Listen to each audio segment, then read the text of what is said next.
Good evening friends, मैं अभिजीत कुमार दुबे समृद्धि YouTube channel पे आप सभी का हार्दिक स्वागत करता हूं, अभिनंदन करता हूं दोस्तों।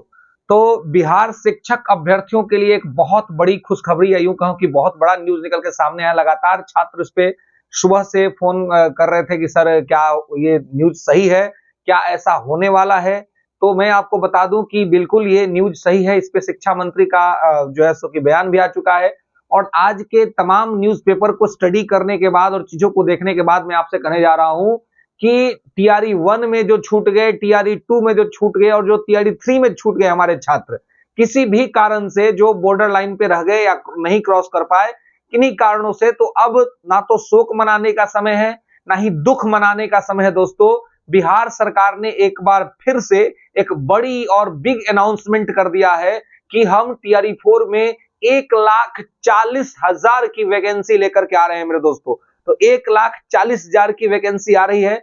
छात्र ये पूछ रहे थे कि सर ये किस में आएगा, ये क्या 1 to 5 में केवल रहेगा, क्या केवल 11-12 के लिए है। मैं आपको बता दूं कि जो सभी सूत्रों से बात करने के बाद जो न्यूज पता चला है वो ये है कि 1 to 5, 6 to 8, 9, 10 और 11-12 सभी में, सभी जगह पर जो है वो एक बड़ी वैकेंसी है, 1,40,000 की वैकेंसी है।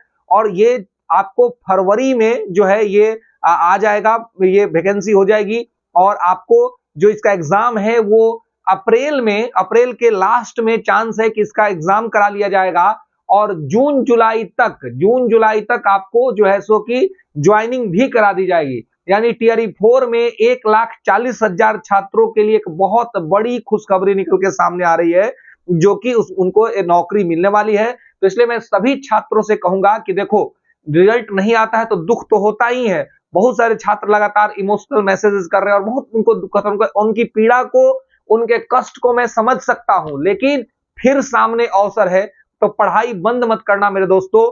पढ़ाई को जारी रखो और टीआरई 4 हो सकता है तुम्हारे लिए ही आ रहा हो, जिन्होंने लगातार रात दिन मेहनत किया लेकिन किसी कारणवश जो है वो 1 में पास नहीं कर पाए, 2 में पास नहीं कर पाए, 3 में पास नहीं कर पाए, तो 4 हो सकता है कि आपके लिए ही हो, वो सारे छात्रों के लिए हो जो किसी कारण से, मैं ये नहीं कहूंगा कि 1 नंबर से जो छात्र छट गया उसके पास मेरिट नहीं है और 1 नंबर से जो सिलेक्ट हो गया उसके पास बहुत मेरिट है। ऐसा नहीं होता है, मैं इस बात को समझता हूं क्योंकि शिक्षक होने से पहले मैं भी एक छात्र ही हूं। इसलिए मैं स्पष्ट रूप से समझता हूं कि 1 नंबर से अगर कोई छट गया, इसका मतलब ये नहीं कि वो नॉन सीरियस कैंडिडेट है या फिर वो पढ़ने में मन नहीं लगता उसका या फिर वो मेहनत नहीं करता है। मैं ऐसे पेरेंट को, ऐसे समाज के लोगों को भी कहना चाहूंगा कि कृपया करके ऐसे छात्रों को आप ताना न मारे, ऐसे छात्रों को आप ताना न दे जिनका 1-2 नंबर 3 नंबर से रिजल्ट छूट गया है। क्योंकि 1-2 नंबर 3 नंबर से रिजल्ट छूटना ये बहुत अनफॉर्चुनेट होता है, ये किसी के हाथ में नहीं होता है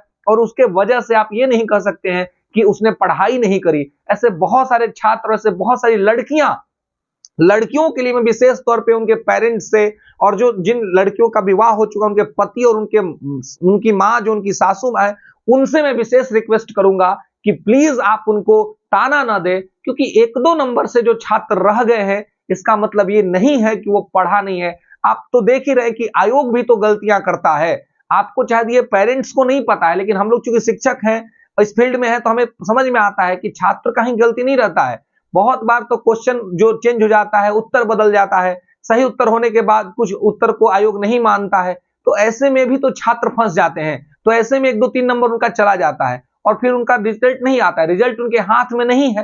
तो इसके लिए ये कह देना, 2-3 नंबर से जो छात्र फेल कर गए उनको ये कह देना कि पढ़ता नहीं है ना, और जो जिसका हो गया वो बहुत पढ़ता था, ऐसा नहीं है। हम लोग क्लास में देखते हैं कि किस तरह से रिजल्ट्स होते हैं और कैसे बहुत पढ़ने वाले छात्रों का भी कभी-कभी गड़बड़ हो जाता है।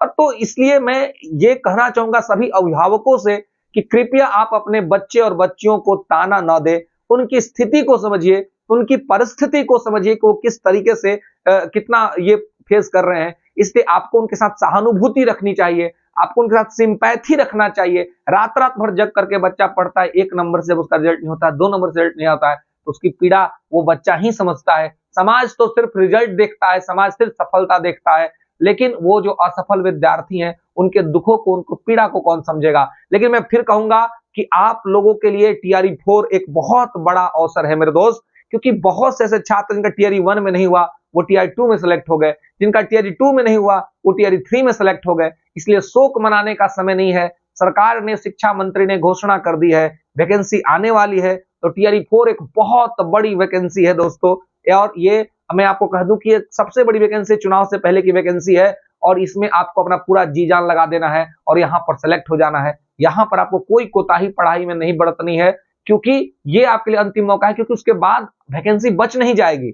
इसके बाद जो वैकेंसी आएगा बहुत कम वैकेंसी आएगा, 9 के बराबर वैकेंसी आएगा, तो आपके पास बहुत बड़ा कोई चांस रहेगा नहीं। और फिर ये जितने लोग जो बहाल हो गए, ये तो जॉब करेंगे ना अच्छे खास साल, 25 साल 30 साल तक तो लोग जॉब करने वाले हैं, तो सीट खाली कहाँ होगा?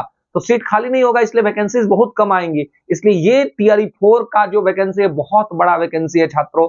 तो पूरा जी जान लगा करके, हाथ पर तोड़ करके लग जाइए और इसको क्रैक कर दीजिए। और मैं एक बार फिर से कहूंगा कि आपके लिए शोक मनाने का समय नहीं है, आपको दुख व्यक्त करने का समय नहीं है, अपनी लड़ाई खुद लड़नी है और एक बार फिर लड़ाई लड़िए। और मैं आपको कहना चाहूंगा दोस्तों, एक बात ध्यान रखिएगा कि जब जब परिस्थितियां बहुत खराब होती हैं, उसी समय जीवन में बहुत अच्छा होता है। तो परिस्थितियां यदि खराब चल रही हैं तो आपको तनाव नहीं लेना है, आपको टेंशन नहीं लेना है। ये परिस्थितियां ही आपको जो है वो बहुत ही बेहतर बनाएंगी, ये परिस्थितियां ही आपको मजबूत बनाएंगी। मैं दुष्यंत जी के शब्दों में दोस्तों आपको कहना चाहूंगा, आपको समझना होगा कि उन्होंने कहा था कि भाई आप अपनी पूरी क्षमता के हिसाब से, जो भी क्षमता ईश्वर ने आपको दिया है, उसको पूरी क्षमता को अपने लक्ष्य को प्राप्त करने के लिए लगा दीजिए, लक्ष्य आपका चरण चूमेगा। तो यही मैं आप सभी से कहना चाहूंगा दोस्तों। तो चलिए, चैनल के साथ अगर नहीं जुड़े हैं तो चैनल को लाइक कर लीजिए, शेयर कर लीजिए और सब्सक्राइब कर लीजिए। फिर मिलेंगे अगले वीडियो में, तब तक सुखी रहिए, स्वस्थ रहिए, समृद्ध बन रहिए। धन्यवाद।